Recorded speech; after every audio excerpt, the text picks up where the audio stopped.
کیا آپ یا آپ کے بچے قرآن سیکھنا چاہتے ہیں؟ جو حضرات ابھی تک قرآن کریم نہیں سیکھ سکے یا اپنے بچوں کی قرآنی تعلیم کے لیے فکر مند ہیں تو گھر بیٹھے 30 منٹ روزانہ دے کر قرآن کریم تجوید اور ترجمے کے ساتھ سیکھ سکتے ہیں اور حفظ بھی کر سکتے ہیں۔ جوانی میں صدقہ خیرات کرنا مشکل، کیونکہ جوانی میں انسان کیا کرتا ہے؟ روکتا ہے کہ ابھی میں پیسے بناؤں گا۔ اچھا، ایک موضوع سے ہٹ کے بات آ رہی ہے، دیکھو ایک بات خوب اچھی طرح کان میں بٹھا لو، دل میں بٹھا لو، کان سے سن لو، دل میں بٹھا لو۔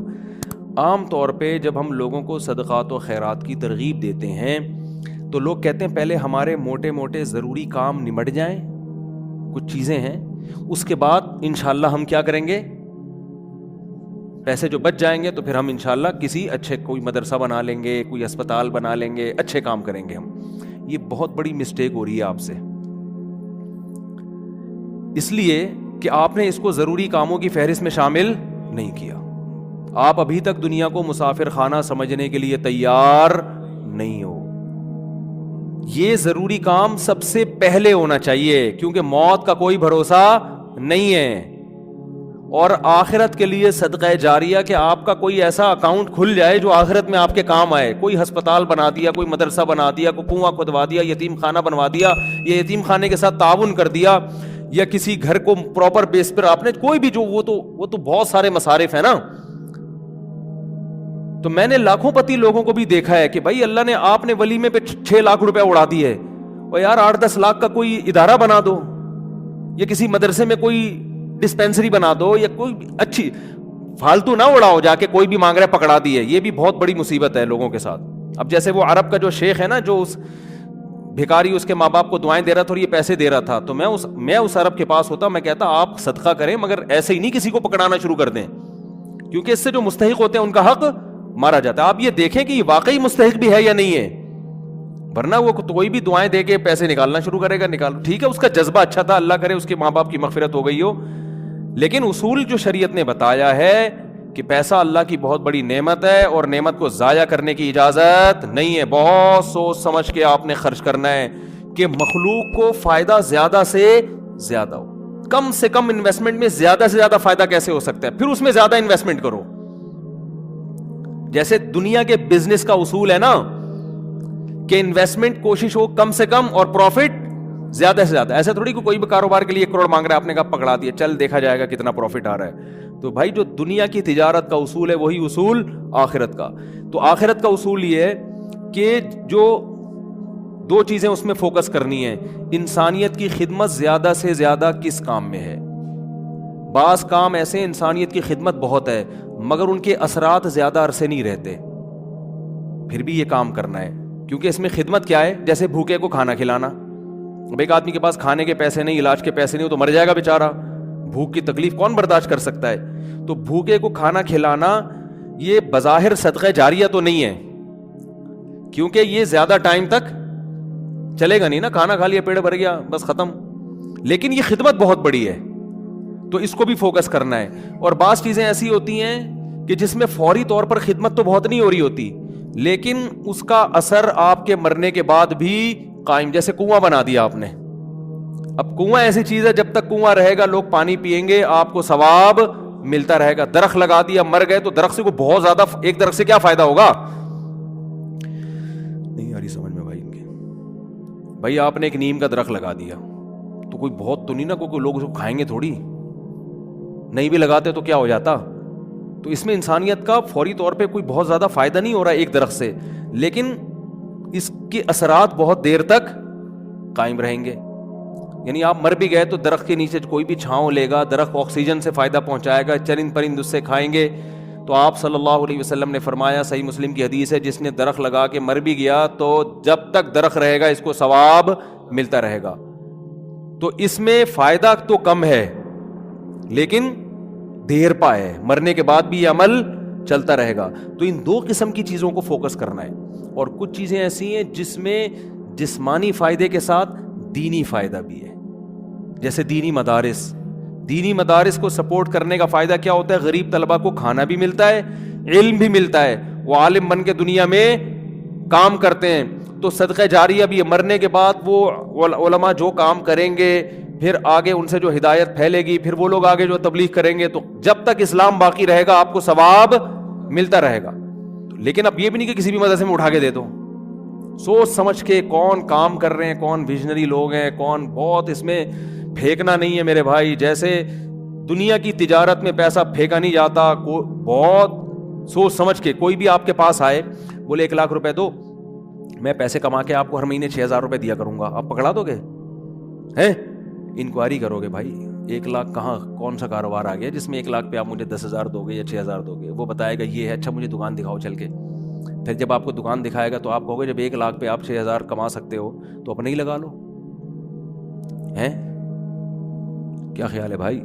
میرے والد صاحب نے کہا تھا جو بھی آئے نا پیسے مانگنے اور کہے کہ اس انویسٹمنٹ میں اتنا پروفٹ ہے، اتنا پروفٹ ہے، آدھا تمہیں دوں گا آدھا خود رکھوں گا، تو اس سے پہلے پوچھو کہ تمہارے پاس کتنے پیسے ہیں. وہ بتائے اتنے، تو پھر پورے اپنے کیوں نہیں لگا لیتے، اس میں پورا پروفٹ خود رکھو. کیا خیال ہے بھائی؟ ہاں وہ غریب آدمی ہو تو ایک الگ بات ہے، اور اللہ کا شکر ہے مجھے اس کا فائدہ ہوا. ایک دفعہ ہوا، دوسری دفعہ والد صاحب کی نصیحت پہ عمل نہیں کیا تو سارے پیسے ہی الحمدللہ سارے ڈوب گئے تھے. ٹھیک ہے. ایک دفعہ فائدہ بھی ہوا. ایک صاحب جو ایک بڑے پوش ایریا میں رہتے تھے، میں چونکہ اس ایریا کا نام لوں گا تو کہیں ایسا نہ ہو وہ سمجھ جائیں، لیکن قصہ پرانا ہو گیا وہ نہیں سمجھیں گے، پھر بھی احتیاط یہی ہے کہ نام نہ لیا جائے. مالدار علاقے کے تھے. مجھے کہنے لگے کہ میں یہ کاروبار کرنا چاہتا ہوں. اچھا اس ایسے ایریا میں رہتے تھے کہ مجھے پتا تھا اتنے پیسے تو ان کے پاس ہوں گے ورنہ اس ایریا میں رہ نہیں سکتا آدمی. اب ایک آدمی ڈیفینس، ایک مثال دے رہا ہوں ڈیفینس کی، ڈیفینس میں رہتا ہو اور کہ میری تنخواہ 10,000 روپے، تو آپ کہو گے بھائی 10,000 والا ڈیفینس میں نہ کرائے پہ رہ سکتا ہے اور اپنا گھر ہو تو سوال ہی پیدا نہیں ہوتا یہ کروڑوں کا تو نے گھر کیسے خرید لیا 3 کروڑ کا ہے بھائی.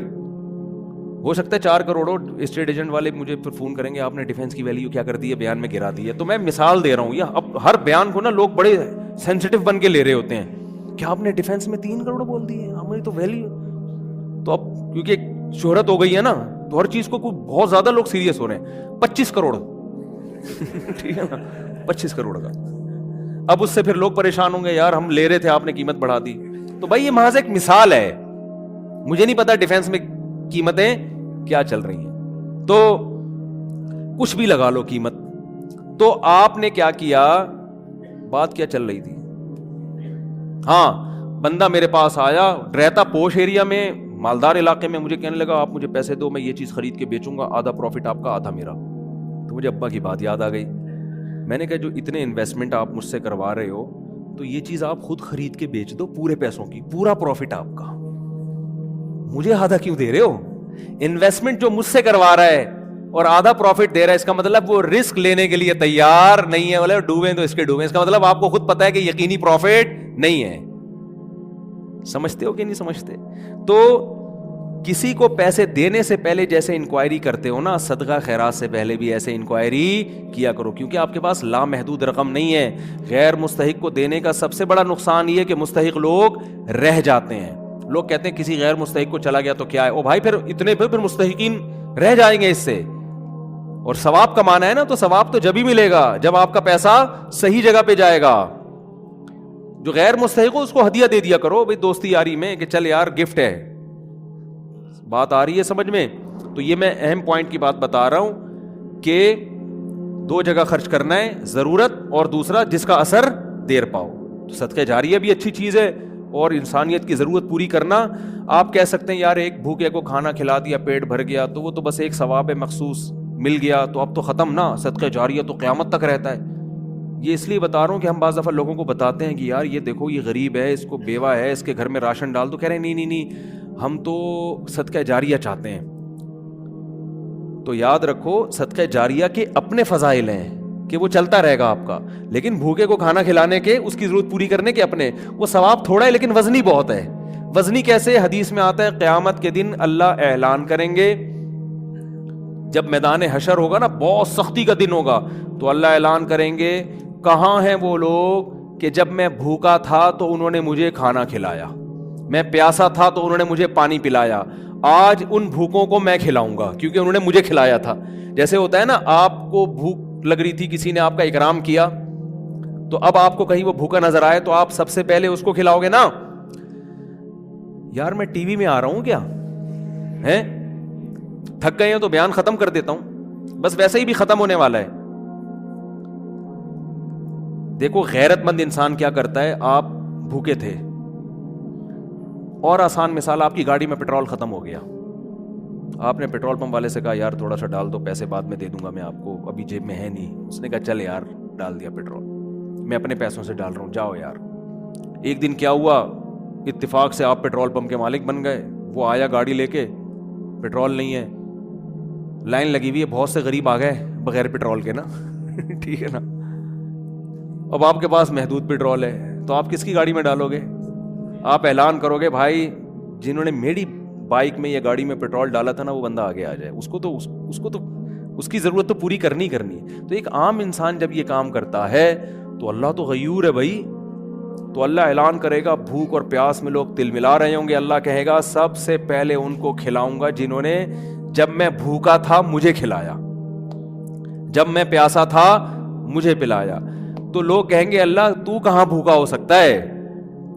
تو اللہ کہیں گے میری مخلوق میں فلاں شخص بھوکا تھا, تو اس کا بھوکا رہنا ایسا ہی ہے جیسے میں, کیونکہ حدیث میں آتا ہے الخلق عیال اللہ, جیسے گھر کا کوئی سربراہ ہوتا ہے نا, تو بچے بھوکے ہوں گے تو تکلیف کس کو ہوتی ہے؟ باپ کو ہوتی ہے کہ نہیں ہوتی ہے؟ تو آپ صلی اللہ علیہ وسلم نے فرمایا اللہ کی مخلوق بھی ایسے جیسے اللہ کے اہل و عیال, اللہ کا تو اہل و عیال نہیں ہوتے لیکن مثال دی ہے, ایسے ہی ہے. اللہ کو ان کی فکر ایسے ہی ہے. وہ الگ بات ہے بہت سے بھوکے مرتے ہیں, یہ اللہ کی تقدیر ہے, یہ اللہ کی حکمت ہے, دنیا کو اللہ نے ایسے ہی چلایا ہے کہ کسی کو ملے گا کسی کو نہیں ملے گا. یہ اب اس میں تو اللہ سے نہیں الجھ سکتے, لیکن اللہ اعلان کرے گا کہ میری مخلوق میرا خاندان تھی, گویا کہ اللہ کا خاندان نہیں ہوتا, یعنی میرے ماتحت تھی اور میں لوگوں کے ذریعے لوگوں کو کھلاتا ہوں. تو جب میں بھوکا تھا تو فلاں کا بھوکا ہونا ایسا ہی ہے جیسے میں بھوکا. تو اس سے پتہ چلتا ہے کسی بھوکے کو کھانا کھلانا ایسے جیسے آپ کس کو کھلا رہے ہو؟ اللہ کو. تو اگرچہ یہ صدقہ جاریہ نہیں ہے لیکن بھائی ایک نیکی ہے, لیکن یہ وزنی بہت زیادہ ہے. تو ان دونوں مدوں میں خرچ کیا کرو. کرو گے کب؟ لوگ کہتے ہیں اچھا ٹھیک ہے, وہ ایک دو کو تو کھلا دیتے ہیں, جو بڑا اماؤنٹ ہے نا جیسے اپنی شادی بیاہ پہ خرچ کرتے ہیں, گاڑیوں پہ خرچ کرتے ہیں, مکان پہ خرچ کرتے ہیں, اس ٹائپ کا اماؤنٹ اللہ کے لیے خرچ, اللہ کے لیے بس وائپر والے کو 20 روپے. اب تو 20 ریٹ تھوڑے بڑھ گئے ورنہ 5 پہ چل رہے تھے, وہ پھر کھلا مانگ بھی رہے ہوتے تھے. وہ پھر کیا مانگ رہے ہوتے تھے؟ ایک آدمی نے کسی فقیر سے کہا کہ ایک فقیر کسی آدمی کے پاس آیا کہ اللہ کے نام پہ نا پتہ نہیں کچھ چائے پلا دو یا کچھ کھانا کھلا دو. تو اس نے 100 کا نوٹ نکالا, بولا کہ 50 روپے ہیں. اس نے کہا ہاں. اس نے کہا کہ 50 روپے دے گا واپس لے گا. اس نے کہا پہلے وہ اس سے پی لو جا کے. یہ بھی لوگوں کو جانچنے کا ایک, بھائی بھکاری سے بولے جی پہلے وہ پیسے تو خرچ کرنا تھے تیرے پاس ہیں. یہ بھی ایک طریقہ, بڑا خاندانی طریقہ ہے یہ, ٹھیک ہے نا. تو کیا بات کر رہے تھے یار, اصل میں آج میں اتنا صبح سے گھوم رہا ہوں نا, آج میں 1 منٹ کے لیے نہیں بیٹھا ہوں. صبح سے یہ کام وہ کام, ادھر ملاقات, ادھر جاؤ, فلاں ملتان سے آئے, فلاں خانے وال سے آئے, فلاں جماعت آئی ہوئی ہے, فلاں یہ ہو رہا ہے. کھوبڑی سارا دن گھوم گھوم کے نا جب بیان میں بیٹھتا ہوں تو وہ اتنے مختلف قسم کے سگنل آ رہے ہوتے ہیں کہ اس کو گچی سے پکڑنا کیا ہوتا ہے, بہت مشکل ہوتا ہے کہ یار پوائنٹ سے ہٹے نہیں. تو ہاں میں یہ عرض کر رہا تھا, جلدی سے بات سمیٹ کے ختم کرتا ہوں, کہ لوگ یہ کہتے ہیں کہ پہلے موٹے موٹے کاموں سے فارغ ہو جائیں, یہ بھی, اس کے بعد جب بچا کے بڑھاپے میں بالکل اینڈ میں جا کے اتنے پیسے کسی مدرسے کو دے دیں گے.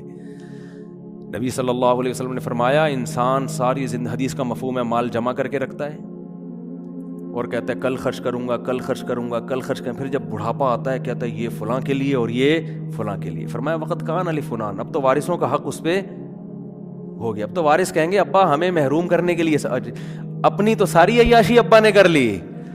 اب جب ابا کا انا للہ ہونے والا ہے, دنیا سے جانے والے ہیں, اب بچوں کو نظریں ہوتی ہیں دو دکانیں ابا کی میرے حصے میں آئیں گی. چلو ابا سے ایسی لالچ تو نہیں کرنی چاہیے, لیکن بہرحال پتہ ہے کہ یار چلو ابا نے بنائی اب ہمارے کام آئیں گی. اب ابا کیا کر رہے ہیں, فلاں 2 دکانیں مدرسے کو دے دو, فلاں فیکٹری کو دے دو, یتیم خانے کو دے دو. تو اس میں نقصان کس کا ہو رہا ہے؟ کیونکہ اب تو ابا کو ضرورت نہیں ہے. تو نہ کرنے سے یہ بھی پھر بھی بہتر ہے 1/3 کے اندر کہ بچوں کو نقصان نہ ہو.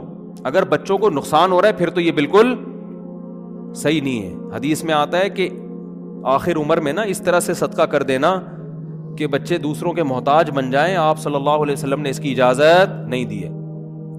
لیکن اگر بچوں کے لیے اتنا چھوڑ کے جا رہے ہو آخر عمر میں کہ وہ اپنے پاؤں پہ اچھی طرح کھائیں گے پیئیں گے، تو پھر 1/3 آپ صدقہ بھی کر سکتے ہیں، جائز ہے اور اس کا بھی ثواب ملے گا. لیکن میرے بھائی یہ خاندانی صدقہ نہیں کہلائے گا، اس لیے کہ آپ نے تو بھرپور عیاشی کر لی نا. آپ کی تو 4 شادیاں معذرت کے ساتھ ہو گئیں، ایک جس کی ہو گئیں ان کی بات کر رہا ہوں، اور آپ کی تو جناب یہ بھی ہو گیا وہ بھی ہو گیا، سارے کام ولیموں پہ بھی اڑا دیا اور انویسٹمنٹ بھی دبا کے کر لی، کاروبار بھی ہو گیا، سب کچھ مزے تو اڑا لیے نا آپ نے. تو یہ نبی کی نظر میں افضل صدقہ نہیں ہے. افضل صدقہ یہ ہے، آپ صلی اللہ علیہ وسلم سے صحابی نے پوچھا یا رسول اللہ سب سے بہترین صدقہ کون سا ہے؟ آپ نے فرمایا وہ صدقہ ہے تأمل الغنا وتخشى الفقر، تمہیں امید ہو کہ اگر یہ پیسہ میں نے صدقہ نہیں کیا تو اس سے ڈبل بنا سکتا ہوں، پیسے سے پیسہ کما سکتا ہوں، یہ امید ہو، اس حال میں پیسہ صدقہ کرو. اور یہ بھی ڈر ہے کہ اگر کر دیا تو فیوچر میں غریب نہ ہو جاؤں. اس ملی جلی کنڈیشن میں جو صدقہ ہوگا نا وہ کیا کہلائے گا؟ خاندانی صدقہ. سمجھ میں نہیں آ رہی بات؟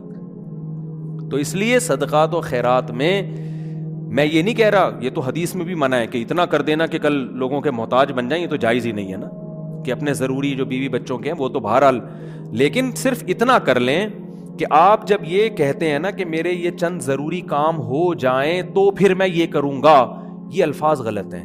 آپ یہ کہیں کہ میرے چند ضروری کاموں میں ایک اہم ترین کام یہ بھی ہے، تو یہ والا کام بھی ان ضروری کاموں کی طرح ترجیحی بنیادوں پہ کرنا ہے، اور یہ چند ضروری کام جس میں یہ بھی ہو جائیں تو پھر میں کیا ہو جاؤں گا؟ فری، پھر میری مرضی میں جہاں چاہے صدقہ کروں. بہت مشکل ہے بات سمجھانا. تو بڑی انویسٹمنٹ جیسے بزنس پہ کرتے ہیں، بڑی انویسٹمنٹ جیسے شادی پہ کرتے ہیں، بڑی انویسٹمنٹ جیسے اپنے بچوں کی ایجوکیشن پہ کرتے ہیں، ایسے ہی ایک آدھ بڑی انویسٹمنٹ آخرت کے لیے بھی کرنی چاہیے. سمجھا پا رہا ہوں اپنی بات کو؟ لیکن وہ خاندانی انویسٹمنٹ ہو، مرے تو پتہ چلے کہ یار ایک ہسپتال ہے چل رہا ہے بھائی غریبوں کے لیے. سمجھتے ہو یا نہیں سمجھتے ہو؟ دیکھو گورے بھی بڑی بڑی انویسٹمنٹ کرتے ہیں لیکن ان کا کوئی بچوں کا ان پہ ٹینشن نہیں ہوتی نا، نہ بیوہ کا خیال ہے ان کو، نہ بچوں کا خیال ہے. آپ کے لیے صدقہ کرو گے ثواب ملے گا، کیونکہ آپ تو پوری فوج چھوڑ کے جا رہے ہو اگر میرے بیان سنتے ہو. کیا خیال ہے؟ ٹھیک ہے نا، پوری فوج ہے آپ کی. تو دونوں. اور پھر عجیب بات ہے، آپ نے اس نیت سے نہیں کرنا کہ ریٹرن ملے گا، اسی نیت سے کرنا ہے کہ میں نے جو خرچ کیا وہ گیا، ختم، بس دنیا میں نیکی کر دریا میں ڈال. لیکن ویسے میں ایک جنرل نالج کے لیے بتا رہا ہوں کہ اللہ ڈبل کر کے دیتا ہے واپس، بلکہ اور بڑھاتا ہے، پھر دیتے جاؤ گے بڑھاتا جائے گا، دیتے جاؤ گے. حدیث میں آتا ہے ما نقصت صدقۃ من مال، صدقے سے مال میں کبھی بھی کمی نہیں ہوتی نہیں ہے. لیکن آپ نے یہ نیت نہیں کرنی، آپ نے یہ نیت کرنی ہے کہ میں دے رہا ہوں اور مجھے نقصان نہیں ہوگا اس کا، میرا کاروبار بھی کم ہو جائے گا اور میرے گھر میں بھی تھوڑا خرچہ کیا ہو جائے گا. یعنی میری اپنی بیوی بچوں سے تو خرچہ مت روکو، ان کو نہ بھیڑ چڑھاؤ اپنے توکل کی، ٹھیک ہے نا. اپنا، میری گاڑی تھوڑی سی سستی ہو جائے گی، یہ ہو جائے گا وہ ہو جائے گا، اپنے اوپر تو رکھ کے سب کچھ کرو. یہ نیت یہی کرو کہ یار کمی ہو جائے گا. لیکن ویسے میں جنرل نالج کے لیے بتا رہا ہوں کم ہوتا نہیں، کیونکہ اگر آپ نے نیت یہ کر لی نا کہ بڑھ جائے گا، پھر نہیں بڑھے گا، پھر نہیں بڑھے گا. اور اس میں بات جا کے کمپلیٹ ہو جائے، لیکن اس میں آپ نے یہ دیکھنا ہے آپ میں توکل کتنا ہے. صحیح ہے نا. کل آزمائش آئی تو ایسا نا یار مفتی صاحب کا بیان ہی گلے پڑ گیا یار، تو کوئی بات نہیں، پہلے یہ والے بھی کر لو پھر کر لو، تو خاندانی نہ ہو، غیر خاندانی صدقہ بھی ہو تو چلو صدقہ تو ہو گیا نا. تو خاندانی صدقے کے لیے تھوڑی سی کھوپڑی بھی خاندانی ہونی چاہیے، تو یہ ظرف بھی ہونا چاہیے اسی حساب سے، تو اپنی حیثیت دیکھ کے. لیکن میرا مقصد صرف یہ ہے کہ یار کچھ تو انویسٹمنٹ آخرت کے لیے بھی جوانی میں جب آپ کو ضرورت ہے، بڑھاپے کے لیے نہ رکھو. بڑھاپے میں اللہ اور توفیق دے دے گا. اور صدقہ ایسی چیز ہے جس کو ایک دفعہ عادت پڑتی ہے نا پھر ہاتھ رکتا نہیں ہے اس کا. آدمی بعض دفعہ ایک بڑا اماؤنٹ خرچ کرتا ہے کہ یار یہ میں بڑا اماؤنٹ خرچ کر رہا ہوں بس تاکہ ایک دفعہ ہو جائے، کل مروں کوئی بھروسہ نہیں، کل مر جاؤں تو صدقہ جاریہ ہوگا. تو ایک دفعہ کرو گے نا، عادت ایسی پڑتی ہے اس کی، پھر کل دوبارہ یہ سوچ کے دوبارہ کرو گے. یہ اللہ کی طرف سے ایک نعمت ہے کہ جو کرتا ہے پھر اللہ اس کو صدقے کرنے کی توفیق دیتا رہتا. تو یہ سب سوچ سمجھ کے.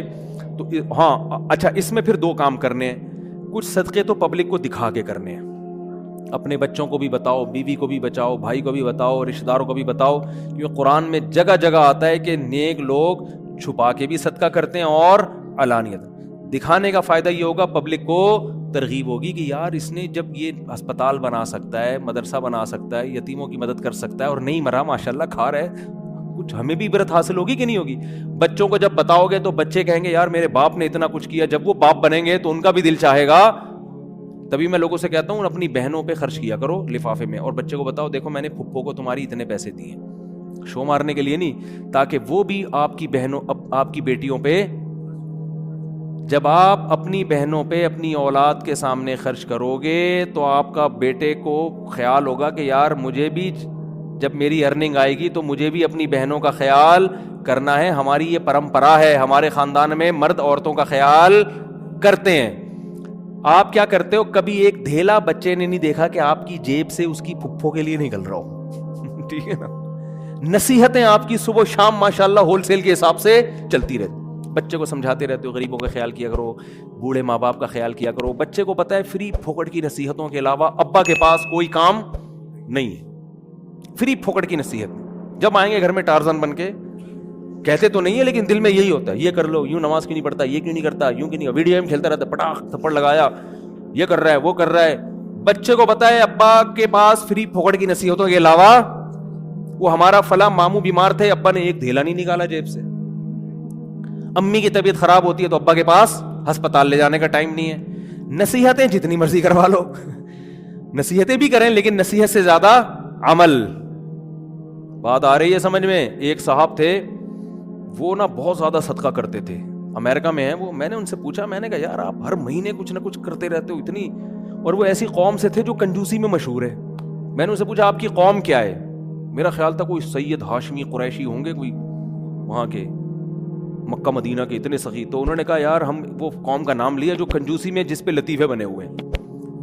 میں نے کہا اس قوم کے ہو کے آپ اتنے ماشاءاللہ؟ تو انہوں نے کہا یار میرے باپ کو ہم نے بہت صدقہ کرتے ہوئے دیکھا ہے, تو بس ہم نے ابا سے سیکھی, ہماری یہ بلڈ میں یہ چیز شامل ہو گئی ہے, نہیں کرے تو ہمیں سکون نہیں ملتا. میں نے کہا یار بڑے خاندانی ہو.